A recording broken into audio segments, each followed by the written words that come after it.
dibawakan oleh Bapak Roy Wijanarko. Selamat pagi Pak Roy. Tempat Selamat dan pagi, waktu kami Pak Hartono. persilakan. Puji Tuhan, selamat pagi.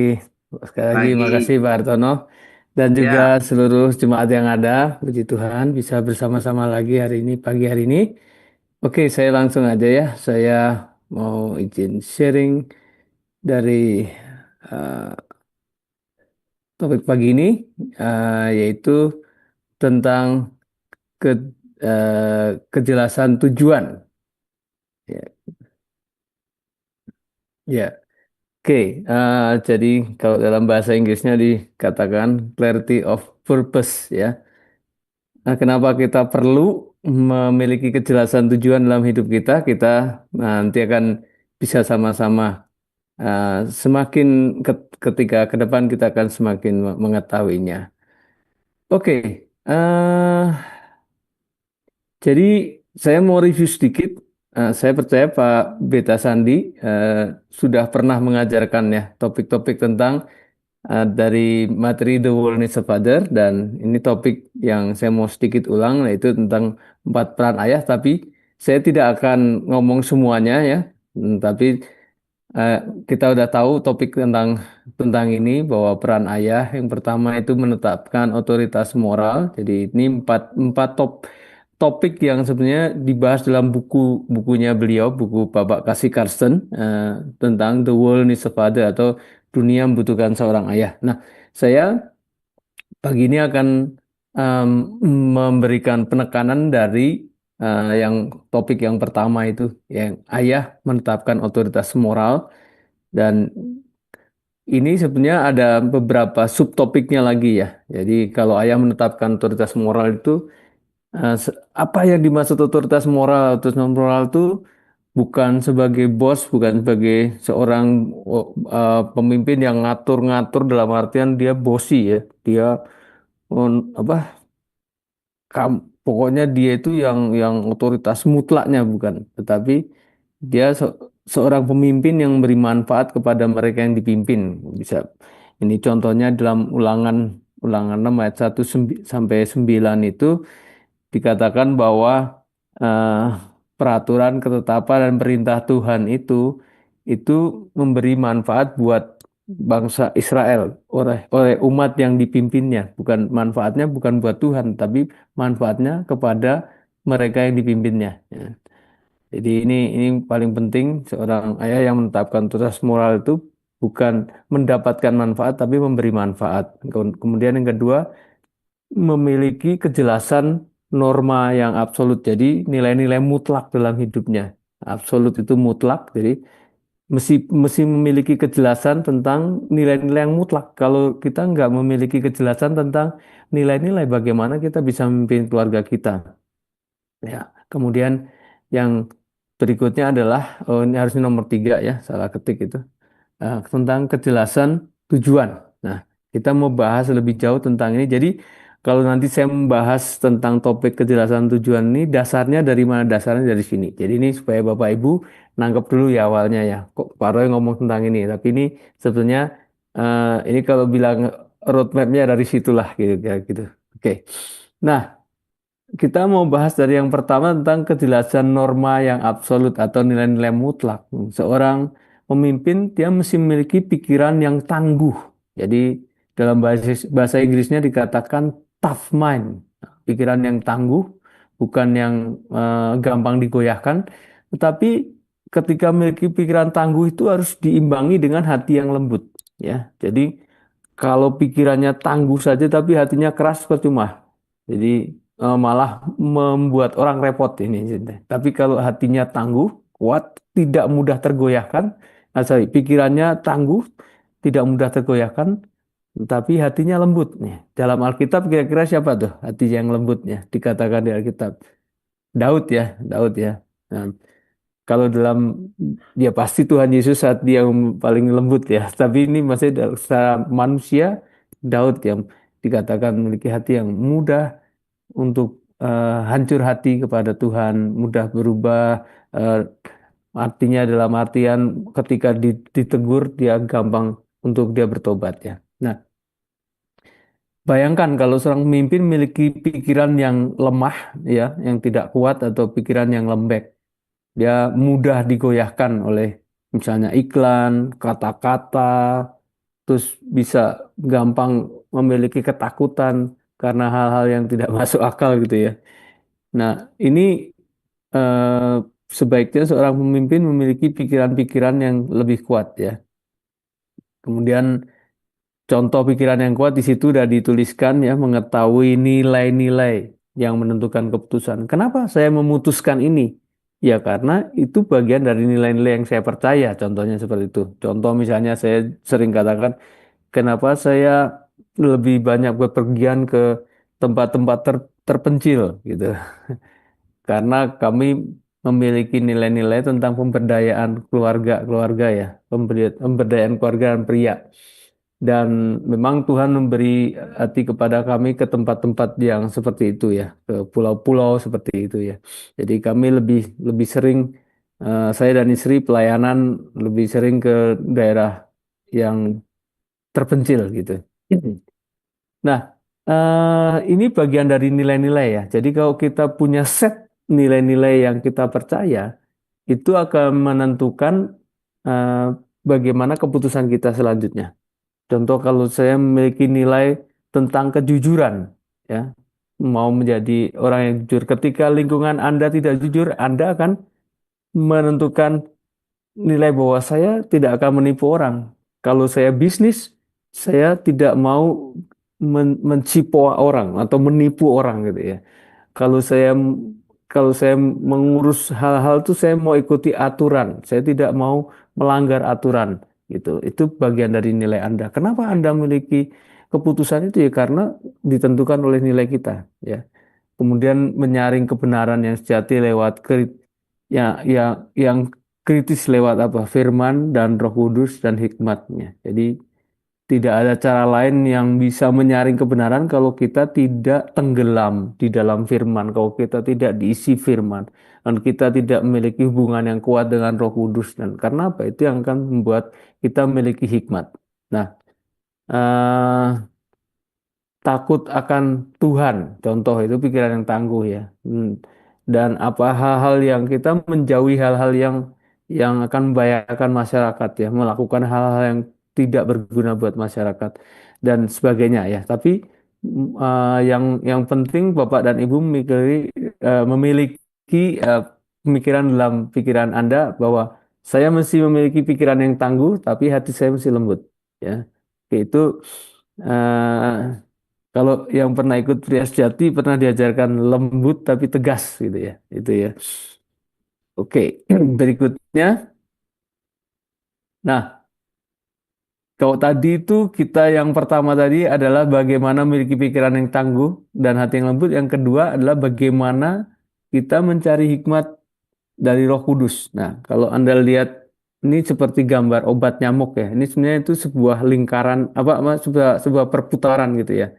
Perputaran gitu. Nah, pertanyaannya apa bedanya hikmat dan pengetahuan gitu ya? Seringkali orang menanyakan, tuh apa hikmat itu apa sih, pengetahuan apa? Nah, ini dari gambar yang ini yang seperti obat nyamuk ini Bapak Ibu bisa melihat ya bahwa pengetahuan itu bergeraknya dari dalam keluar ya, bergerak secara yang namanya gerakan sentrifugal. Itu gerakan dari dalam keluar. Itu kalau Anda lihat mesin cuci, nah mesin cuci itu gerakan sentrifugal dari dalam keluar ya, sehingga airnya bisa keluar semua gitu ya. Jadi ini contohnya misalnya Anda di sini lahir ya, gitu kan, kemudian bertumbuh, TK, SD, SMP, SMA, kuliah, kemudian bekerja, menikah, semua pengetahuan Anda semakin di luar ini semakin semakin apa semakin bertambah ya. Jadi dari Anda kecil sampai Anda di saat ini ya, dari sini sampai sini tentu pengetahuannya bertambah dong. Nggak ada orang yang pengetahuannya cuma segitu-segitu aja gitu kan. Pasti ada pengetahuan yang ditambahkan. Nah, ini yang disebut eh, gerakan sentrifugal itu tadi ya, dari seperti kayak gitu tuh tadi. Semakin Anda bertumbuh, semakin Anda memahami banyak hal gitu ya. Tapi hikmat itu bergeraknya berbeda. Hikmat itu adalah seperti gerakan yang namanya gerakan sentripetal. Sentripetal itu dari luar ke dalam. Jadi Anda mengetahui banyak pengetahuan gitu ya. Tapi bagaimana mengaplikasikannya itu adalah intisarinya. Jadi banyak pengetahuan misalnya tentang bagaimana mengampuni, bagaimana mengasihi. Tetapi hikmat itu adalah bagaimana mengaplikasikannya pada waktu yang tepat kepada orang yang tepat. Jadi seperti itu ya. Jadi itu yang dinamakan hikmat. Jadi Anda perlu pengetahuan untuk bisa dan bagaimana mengaplikasikan pengetahuan itu pada waktu dan posisi yang tepat itu perlu hikmat. Jadi itu perbedaannya pengetahuan dan hikmat ya. Jadi artinya untuk memperoleh hikmat pun Anda perlu pengetahuan gitu. Makanya perlu baca banyak di kitab Amsal ya tentang bagaimana hikmat itu ya. Nah, jadi bagaimana mencari hikmat Roh Kudus ya tentu kita bergaul karib dengan Tuhan lewat firman-Nya. Bagaimana kita setiap hari apa ya, menyerap gitu ya, menelaah kemudian mendalami, memakan firman itu yang kemudian nanti itu akan menjadi sesuatu yang Anda aplikasikan pada saat yang tepat gitu. Jadi kalau ada orang belajar firman Tuhan tetapi tidak mempraktekannya ya itu susah. Makanya perlu hikmat untuk bisa mempraktekannya gitu. Diajarin bagaimana mengasihi, diajarin bagaimana mengampuni. Nah, mesti tahu kapan mempraktekannya. Dan seringkali Tuhan berikan kita teachable moment ya, momen-momen di mana kita itu mempraktekkan itu. Jadi kalau ada masalah jangan buru-buru menyalahkan Tuhan, tetapi lihat dulu ini apa nih? Kira-kira kita bisa mengaplikasikan kebenaran firman Tuhan dalam hal ini dengan cara seperti apa? Nah, itu hikmat.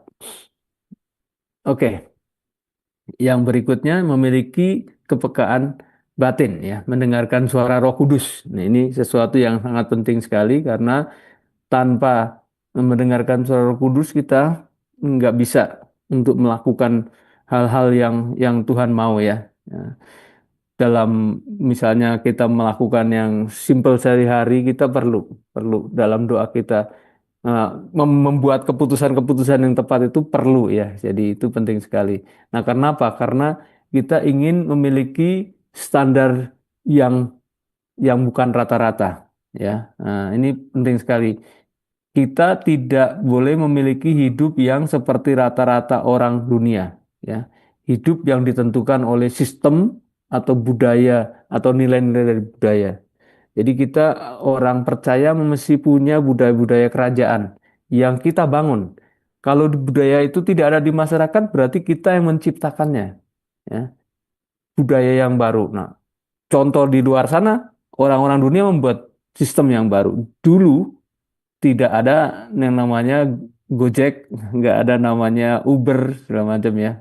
Tapi kemudian orang yang waktu dulu ya kita kalau naik ojek itu cari kan ke gang lah kemana gitu. Kemudian kita tawar menawar di situ kan. Tapi ada orang yang membuat budaya yang baru kan, membuat aplikasi dengan berkembangnya teknologi, mereka menciptakan sesuatu yang baru dan kemudian orang hidup oleh budaya yang baru itu. Nah, itu di dunia orang bisa menciptakan seperti itu. Bagaimana dengan anak-anak Tuhan? Anak Tuhan perlu menciptakan budaya yang baru. Sederhana, dimulai dari keluarga kita misalnya, ya. Kita menciptakan budaya baru, menciptakan budaya kalau mau makan doa bersama atau apapun, ya, hal yang simple yang kita bisa mulai. Eh, Kami punya budaya di dalam keluarga kami kalau udah naik mobil di dalam mobil kita berhenti dulu sebelum jalan kita berdoa dulu gitu ya sama-sama itu budaya yang saya bangun atau kami bangun ya. Ya. Tentunya nanti budaya itu akan di, diteruskan oleh anak-anak kami kan gitu kan karena mereka biasa menghidupi kehidupan yang seperti itu. Nah, ini yang disebut dengan bahwa kita tidak mau memiliki hidup yang sama seperti orang dunia. Jangan memiliki mimpi yang sama dengan mimpi orang di dunia ini, tapi mesti berbeda. menghidupi kehidupan yang berbeda. Kenapa? Kalau kita hidupnya dengan posisi yang rata-rata, bagaimana kita bisa mengubah dunia ini? Karena kita sama dengan mereka. Kita harus punya prinsip yang berbeda, yang unggul, yang orang bisa lihat bahwa, oh, ada sesuatu yang beda dalam diri Anda ya, gitu ya. Suatu hari ketika saya dan apa teman-teman itu udah bertahun-tahun yang lalu ya, ya, kami di Pantai Kute, bukan di Pantai Kute, di Pantai Sanur, lagi main bola, tiba-tiba di pantai, kami main sekitar 1 jam. Ketika saya udah istirahat, ada orang datangin saya. Dia bilang, cara kalian main bola beda ya. Ada sesuatu yang berbeda. Nah, itu membuat dia heran. Mungkin kita tidak ada sumpah serapah. Ketika kita main ada orang jatuh, kita datengin, kita angkat, tepuk-tepuk, main bagus sekali. Walaupun mungkin kita ketika kita kegolan kita bisa bilang, wah hebat tadi, serangannya bagus sekali. Nah, orang tersemangatkan karena itu ya. Nah, singkat cerita, ketika ngobrol-ngobrol di pinggir lapangan, di pinggir pantai itu, orang itu yang mendatangi kita akhirnya terima Tuhan Yesus. Hanya karena cara hidup yang kita yang berbeda, yang dia lihat, yang mungkin kita nggak sadari gitu ya. Nah, banyak orang Kristen kadang-kadang kalau kita melakukan sesuatu lupa, Roh Kudusnya ditinggal di luar gitu ya. Jadi dia berpikir Tuhan Yesus itu cuma di hati kita, mungkin nggak di mulut kita gitu. Jadi kita boleh ngomong sumpah serapah gitu. Atau Tuhan Yesus cuma ada di hati, nggak ada di tangan kita. Jadi kita bisa tempeleng istri kita atau tempeleng anak kita dengan bebasnya gitu ya. Nah, Bapak Ibu, saya sedang tidak menyindir, tapi banyak orang menghidupi yang kehidupan seperti ini. Jadi, apa bedanya dengan orang dunia? Kalau kita memiliki budaya seperti ini, ya itu tidak akan bisa mengubah dunia ini. Padahal kita dituntut untuk menjadi terang ya, dan garam bagi dunia ini. Ya, hal-hal yang simpel seperti ini yang harus kita hidupi. Nah, kita memiliki, kita perlu memiliki yang namanya standar tinggi, standar pada kemuliaan, yaitu hidup dalam ketaatan pada suara Roh Kudus. Karena dengannya kita bisa memiliki keyakinan akan keunikan kita sendiri yang berbeda ya. Signifikan itu berarti perbedaan yang jauh gitu. Kalau kita memiliki perbedaan yang signifikan, kemudian itu menjadi salah satu titik kontak buat orang bisa melihat sesuatu yang berbeda dan menanyakan sesuatu dan bahkan meminta pendapat kepada kita lewat kesaksian kita dimanapun kita berada. Mungkin masih ada yang mungkin sekolah atau kuliah atau mungkin bekerja di kantor atau mungkin seorang yang menjadi usahawan di dalam bagaimana menjalankan bisnisnya. Ibu-ibu yang bekerja juga di luar sana. Dimanapun kita berada intinya ya, kita harus memiliki keyakinan akan keunikan diri kita yang signifikan. Jangan pernah berusaha menjadi orang lain, tapi Tuhan menciptakan kita unik. Nanti kita akan bahas lebih lagi ya di slide-slide berikutnya. Nah, untuk mengetahui misi hidup ya. Jadi kita tadi yang pertama tadi kan norma absolut, kemudian kejelasan untuk mengetahui misi hidup ya. Nah, kenapa kita mengetahui misi hidup kita? Karena itu sesuatu yang sangat penting. Eh, Memiliki misi dalam hidup itu penting karena itu yang memberikan denyut ya, nadi ya, pada arah hidup kita, prinsip-prinsip inti yang memberikan kekuatan buat kita melangkah ya. Banyak orang itu berlari berlari berlari tetapi nggak ngerti dia mau melakukan apa. Kalau kita memiliki prinsip-prinsip yang inti, kita jadi tahu kenapa kita melakukan itu. Kenapa saya menjadi dulu pernah maksudnya dulu ya menjalani memilih menjadi seorang pelatih sepak bola, mengambil lisensi dan sebagainya, tapi bukan untuk kegayaan Bapak Ibu semua, bukan untuk "Wah, biar keren enggak, tapi karena saya tahu Tuhan tempatkan, Tuhan desain saya di situ. Jadi saya melakukan sesuatu di situ dan saya membuat perubahan di situ, yaitu yang kemudian memberi denyut pada arah hidup saya sampai sekarang gitu ya. Dan Tuhan bawa saya kemana-mana karena hal itu gitu. Jadi itu yang signifikansi yang unik dalam diri kita. Kita memiliki nilai-nilai yang dinyatakan lewat moto ya. Ketika kita main sepak bola, kita punya di dalam tim saya punya moto namanya more than a game atau lebih dari sekedar permainan. Ya kenapa? Kalau sepak bola atau olahraga hanya dilihat sebagai permainan ya dia terbatas. Ya, tapi kalau kalau lebih dari permainan karena kita tahu siapa yang membuat lebih yaitu Tuhan, bahwa di situ ada prinsip penebusan, di situ ada prinsip rekonsiliasi. Kita bisa semangat ketika kita melakukannya. Orang tertarik karena itu, kemudian kita bisa menjelaskan tentang Tuhan lewat hal itu. Nah, ini contoh ya. Jadi tim kami sering ngomong more than a game, ya lebih daripada sekedar permainan. Nah, nanti kita akan bahas lagi ya. Tapi jika olahraga kalau dilihat sebagai latihan badani ya terbatas gunanya. Alkitab berkata begitu kan ya. Latihan badani terbatas gunanya. Tapi ibadah berguna di dalam segala hal. Kalau kita menjadikan olahraga itu bagian dari ibadah, saya menjadikan itu bagian dari ibadah saya. Sehingga itu menjadi berguna dalam banyak hal.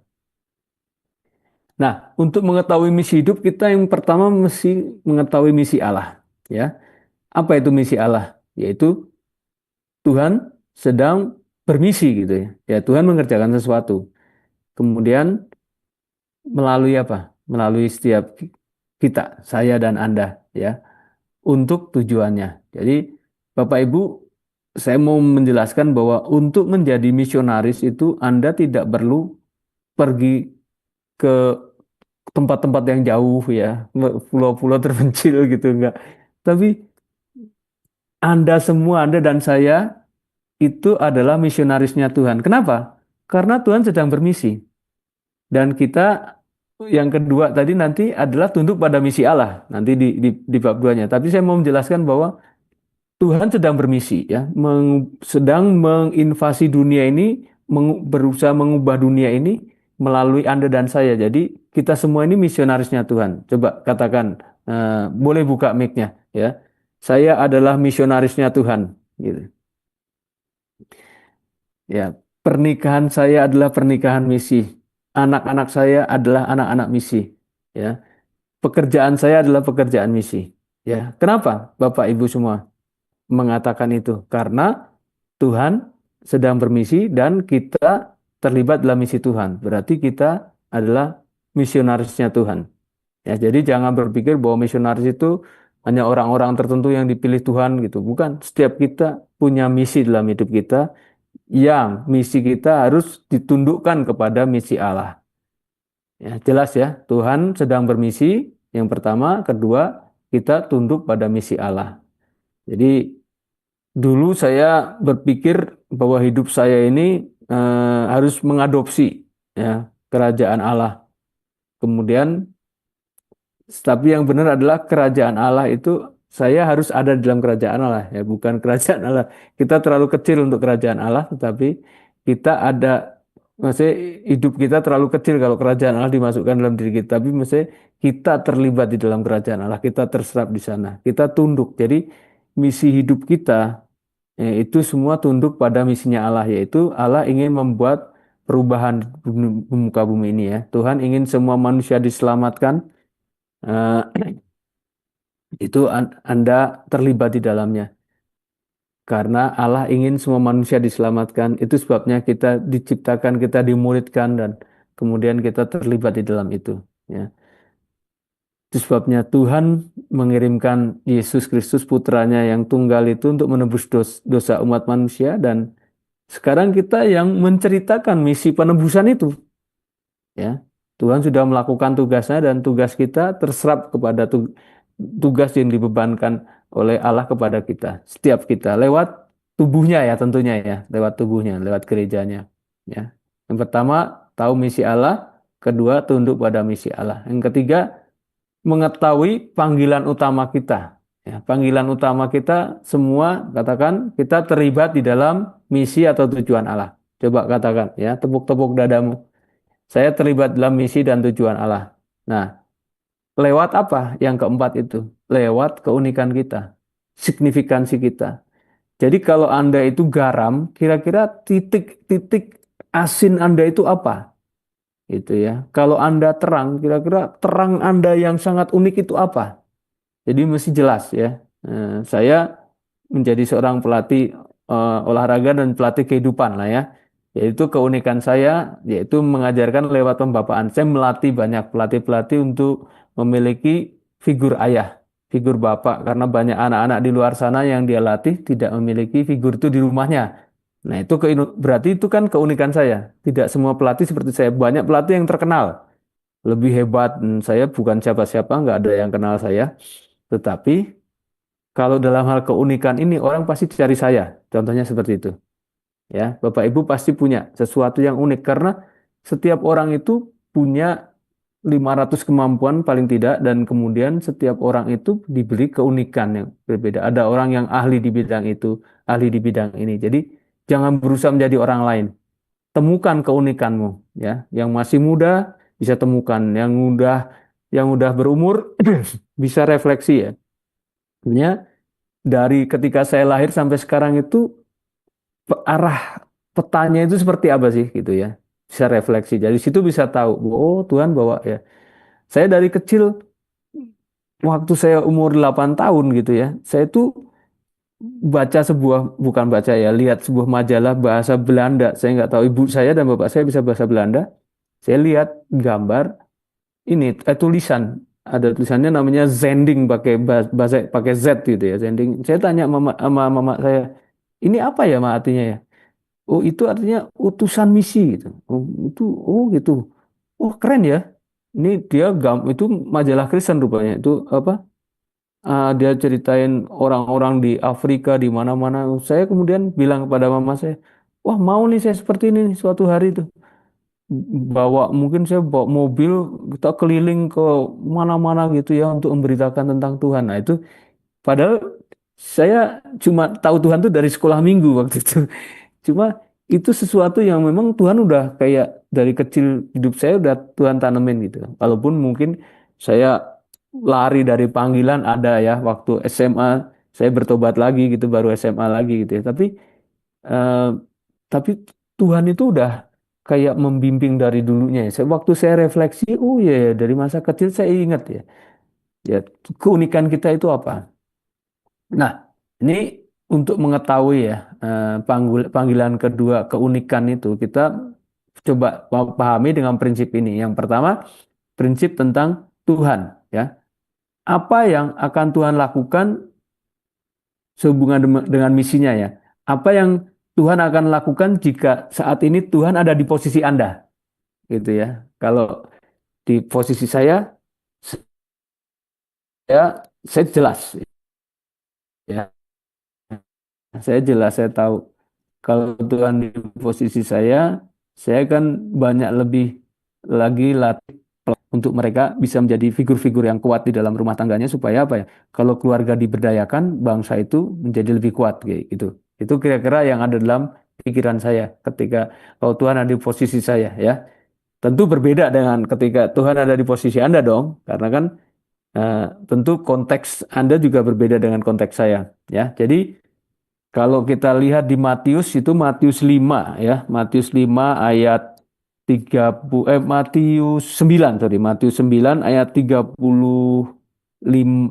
dan 36 ya. Itu kira-kira waktu itu di Alkitab dikatakan demikian Yesus berkeliling ke semua kota dan desa. Ia mengajar dalam rumah-rumah ibadat dan beritakan Injil kerajaan surga serta melenyapkan segala penyakit dan kelemahan. 36 Melihat orang banyak itu tergeraklah hati Yesus oleh belas kasihan kepada mereka karena mereka lelah dan terlantar seperti domba yang tidak bergembala. Jadi ketika Yesus di dalam posisinya waktu itu dia melihat banyak orang yang terlantar dan tidak bergembala itu Yesus tergerak hatinya oleh belas kasihan itu apa? Melakukan sebuah perubahan. Nangkep ya Bapak Ibu ya, kira-kira seperti itu ya. Kemudian konteks ya, konteks itu tentang kebutuhan dan kesempatan. Konteks Anda dan konteks saya beda karena kebutuhan dan kesempatan yang Anda hadapi dan saya pasti berbeda. Setiap kita berbeda-beda. Nah, ini yang kita perlu pahami. Nah, kalau konteksnya berbeda, kemudian nanti juga menghasilkan sesuatu yang berbeda pula ya. Jadi juga karena mungkin saya dan Anda berbeda. Kerinduan Anda berbeda dengan kerinduan saya. Karunia berbeda. Kecakapannya berbeda juga ya. Kisah hidupnya beda juga. Peristiwa berpengaruh yang buat saya terbeban akan hal tersebut juga berbeda antara Anda dan saya. Nah, jadi ini yang sebenarnya tiga hal yang membentuk keunikan kita, ya. Kira-kira dari situ Anda bisa lihat, oh, kalau saya ada di Jalan Gunung Sahari gitu ya. Saya di Bandung, ya.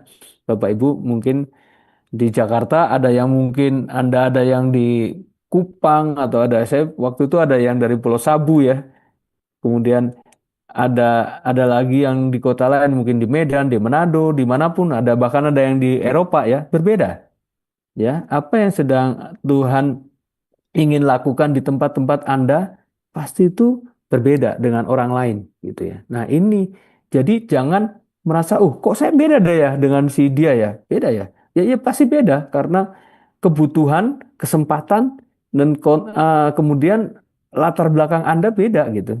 Makanya Tuhan itu luar biasa, sangat spesifik membentuk manusia dengan manusia yang berbeda-beda. Sidik jari aja kita beda kan, setiap orang tidak yang sama. Dan itu yang membuat perbedaannya. Nah, dari tiga hal ini simple. Sebenarnya ini panjang, Bapak Ibu, tapi ini saya saya persimpel untuk Anda memahami bahwa Anda perlu punya eh, apa, tahu panggilan Anda lewat hal-hal ini yang simple-simple ini. Nah, saya mau bacakan dari tadi nggak ada ayatnya. Mungkin Anda bingung nih, sharing firman Tuhan tapi nggak ada ayatnya ya. Udah baca tadi Matius ya, tapi ini kita tulis di sini.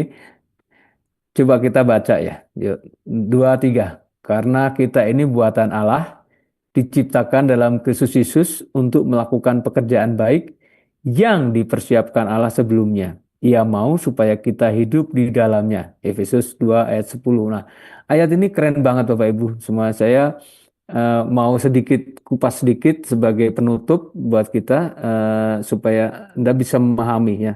Mungkin sering baca ayat ini tapi ini ini keren banget ketika saya baca ini ya. Ini saya pakai bahasa Gerika ya, bukan untuk kegayaan, bukan untuk wah kelihatan hebat, enggak. Saya enggak perlu itu Bapak Ibu semuanya. Tapi saya mau tunjukkan beberapa kata-kata yang bagus sekali ya, kalau lewat transliterasi atau terjemahan dalam bahasa yang kita bisa pahami dari bahasa yang pertama itu kan kita nggak bisa baca ya. Tapi kalau lihat ya, ada kata namanya ya autogar esmen poiemea, ya, poiemea, poiema ya, poiema. Dan ada kata di situ ergois dan agatois ya. Nanti kita lihat ini kira-kira apa ya.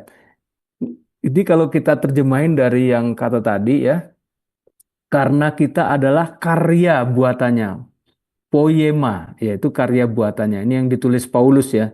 Kata poiema diciptakan dalam Kristus Yesus untuk pekerjaan-pekerjaan yang baik.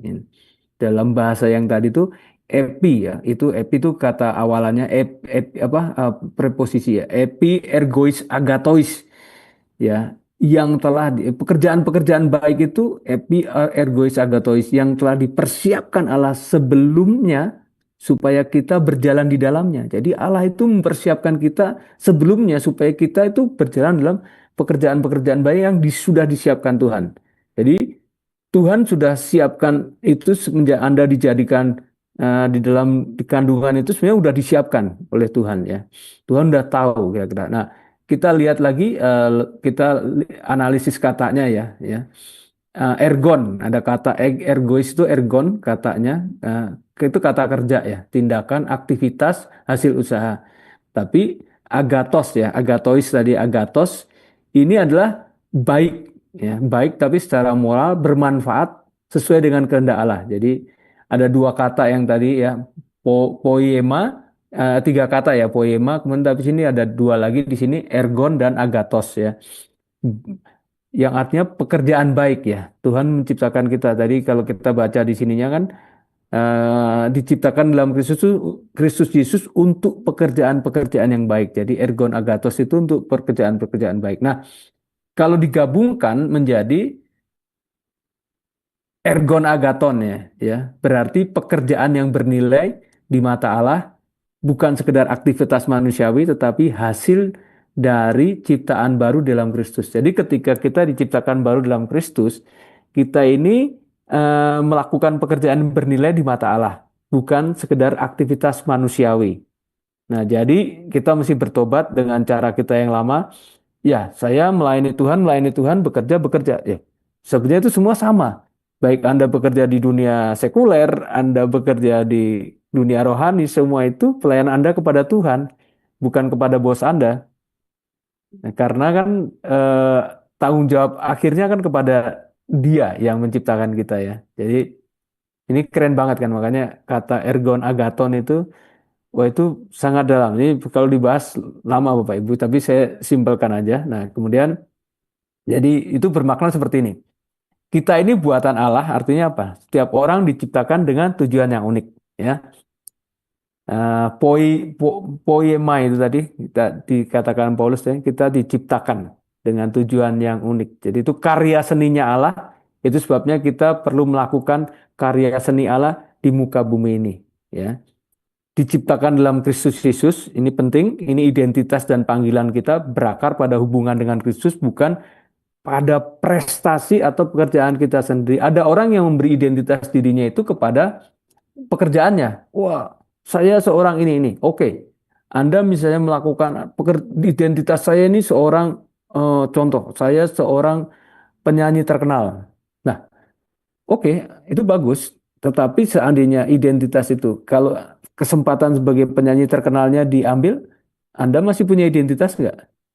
Nah, ini yang penting bukan sebetulnya apa yang sedang kita kerjakan, tapi identitas yang jelas itu perlu kita kita pahami bahwa identitas kita bukan di pekerjaan kita atau bukan pada prestasinya, tetapi hubungan kita kepada Tuhan. Kenapa kita melakukan itu? Nanti kita bisa, saya kasih ilustrasi yang bagus sekali dari seseorang ya. Kemudian untuk melakukan pekerjaan yang baik tadi, ergon agaton tadi ya, termasuk pekerjaan sehari-hari, bukan hanya pelayanan rohani loh Bapak Ibu. Yang saya sebenarnya tidak suka membedakan antara pelayanan dan tidak pelayanan, tapi semua yang kita lakukan kalau kita ini berakar dari hubungan dengan Kristus itu sebenarnya adalah pelayanan kepada Tuhan. Itu intinya ya. Kemudian yang dipersiapkan Allah sebelumnya. Artinya setiap panggilan hidup sudah dirancang Allah agar kita bisa merasakan kesenangan Tuhan ketika kita melakukan itu ya. Bapak Ibu punya anak, ketika anak-anak Anda melakukan apa yang Anda ingin mereka lakukan, pasti Anda senang kan ketika mereka melakukan itu. Sama seperti Bapak di surga. Bapak surga sudah merancangkan sesuatu buat kita dan kita melakukan itu. Bapak di surga merasakan kesenangan, ya, pleasure bahasa Inggrisnya, pleasure, kesenangan ketika kita melakukan rancangan-rancangan Tuhan itu. Nah, kalau kita dikatakan mau menyenangkan hati Tuhan ya, menyenangkan hati Tuhan dengan cara melakukan rancangan Tuhan sesuai keunikan dan desainnya kita masing-masing. Desain saya seperti ini ya, saya bisa mengajar, ya. Tidak semua orang bisa seperti saya. Atau ada orang yang mungkin hebat dalam bidang yang lain dan saya tidak boleh iri dengan dia karena itu desainnya Tuhan buat dia. Ada orang yang punya desain mungkin dia seorang yang apa manajer atau direktur proyek yang besar, yang ribuan karyawan ya. Saya tidak seperti dia, tapi itu bukan strength-nya saya, bukan kekuatan saya. Hmm, Tuhan ciptakan dia seperti itu. Nah, berbahagialah orang diciptakan dengan keunikan masing-masing ya. Supaya kita yang penting menyenangkan hati Tuhan dengan apa yang kita lakukan. Nah, aplikasi praktisnya apa? Berarti ergon agaton tadi pekerjaan baik ya, bukan berarti hal rohani saja, melainkan setiap karya yang dilakukan dengan hati yang diperbarui. Contoh, tukang kayu, karyawan, usahawan, guru, programmer, atlet, dan lain-lain semua bisa merasakan kesenangannya ketika bekerja sesuai dengan rancangannya. Nah, kuncinya bukan apa pekerjaannya, tetapi apa? Untuk siapa pekerjaan itu dilakukan. Itu kuncinya. Kalau Anda melakukan pekerjaan untuk penatua, Anda akan sungguh-sungguh kan? Dibanding dengan Anda melakukan pekerjaan yang mungkin Anda kurang orang yang Anda kurang hormati dalam tanda kutip. Tetapi ini untuk Tuhan, berarti kita mesti lebih sungguh-sungguh lagi. Eh, Lakukanlah segala sesuatu seperti untuk Tuhan ya. Itu di Alkitab juga dikatakan seperti itu. Nah, saya mau kasih sebuah cerita ilustrasi. Ya, ini kejadian benar. Namanya Eric Liddell, pelari Skotlandia. Dia pemenang medali emas Olimpiade untuk lari 100 meter ya. Kemudian dia menjadi misionaris di Tiongkok. Nah, dalam film ya, kalau Anda lihat nih kisahnya ada di dalam Chariot of Fire, ya berkata, God made me fast. Jadi Tuhan itu membuat saya kencang. Dan ketika saya berlari, saya merasakan kesenangannya. Karena apa? Di situ di dalam film itu ada kayak semacam percakapan loh. Erik, kamu tuh mau fokus di lari atau mau fokus jadi misionaris di Cina gitu ya. Nah, dia bilang, saya diciptakan Tuhan memang untuk ke China, tapi Tuhan ketika membuat saya itu saya kencang. Saya ketika saya berlari, saya bisa merasakan kesenangan Tuhan. Nah, bandingkan dengan lawannya yang adalah namanya Harold ya, Harold Abraham, sesama pelari, dia juga juara gitu ya. Dia katakan di usia 24 tahun aku belum pernah merasa benar-benar puas. Jadi 10 detik itu adalah waktu lari 100 meter kan. Dan 10 detik inilah satu-satunya kesempatan bagiku untuk membuktikan bahwa hidupku berharga. Sia-sia banget Bapak Ibu semua. Kalau hidup kita hanya untuk membuktikan bahwa kita ini berharga.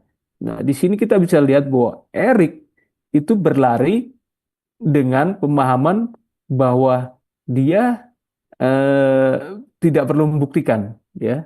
Dia bahwa dia itu sudah diubahkan ya. Dia tidak perlu mengusahakan pencapaian, tapi Harold dulu ketika dia berlari, dia sedang mengusahakan pencapaian. Sedih banget kan? Jadi ada orang yang melakukan banyak hal untuk dia mencari pencapaian itu untuk membuktikan, oh saya ini bisa, saya itu ini. Hati-hati dengan motifnya. Ada orang yang bekerja keras karena memang attitude-nya itu memang dia mau 100% untuk mengerjakan. Tapi ada orang yang bekerja keras tapi attitude-nya untuk membuktikan bahwa saya bisa. Itu beda. Bedanya tipis banget. Sangat, sangat, sangat tipis. Nah, tapi kita bisa lihat ketika Erik dia seorang juara Olimpiade, dia berlari, dia bisa. Saya tahu kenapa saya melakukan ini karena Tuhan mendesain saya seperti ini, gitu. Nah, ada orang yang tidak pernah merasakan kepuasan karena dia menggunakan itu sebagai cara untuk membuktikan dirinya, mencari keberhargaan, mencari jati dirinya. Nah, itu menyedihkan sekali Bapak Ibu semua. Jadi refleksi penutup, Anda dan saya tidak akan menemukan, saya katakan Anda dan saya tidak akan menemukan sukacita dalam pekerjaan sampai Anda dan saya berhenti menjadikannya cara untuk membuktikan diri kita. Jadi sampai kita berhenti ya, jangan menjadikan itu sebagai cara membuktikan diri dan mulai menjadikan pekerjaan kita sebagai apa? Bentuk penyembahan kita kepada Tuhan. Jadi dimanapun, saya mohon dimanapun Anda berada, pekerjaan apapun yang Anda lakukan, jadikan itu ibadah Anda. Jadikan itu penyembahan kita kepada Tuhan. Karena itu yang akan membuktikannya sendiri. Karena Tuhan yang akan menjadikan itu indah pada waktunya. Amin Bapak Ibu. Mari eh, kita tundukkan kepala sejenak. Bapak di surga, terima kasih untuk pagi ini. Kiranya Tuhan menolong kami Tuhan menjadi alat-alat kemuliaan-Mu Tuhan. Apapun yang dipercayakan dalam diri kami Tuhan.